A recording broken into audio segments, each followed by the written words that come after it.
সময় বড়ই মারাত্মক একটা নাম, যা চলে যায় কখনো ফিরে আসে না। অথচ আমরা সেই সময়ের দাপট দেখিয়ে কতভাবে চলাফেরা করি, কতভাবে চলতেছি।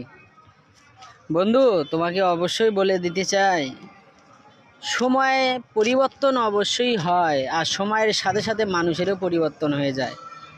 ওয়েট অ্যান্ড সি, অপেক্ষা করো। অবশ্যই দেখবে এই সময় তোমাকে কোনো না কোনো একটা স্থানে পৌঁছিয়ে দেবে, যেই জায়গার চিন্তা ফিকির ভাবনাও কখনো তুমি করো নাই। তাই বলি, নিজেকে শুধরে নাও, নিজেকে পরিবর্তন করো, দেখবে অবশ্যই।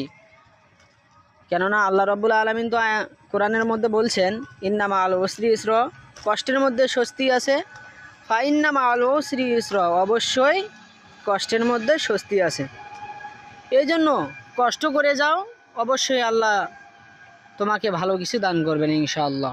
আসসালামু আলাইকুম ওয়া রাহমাতুল্লাহ।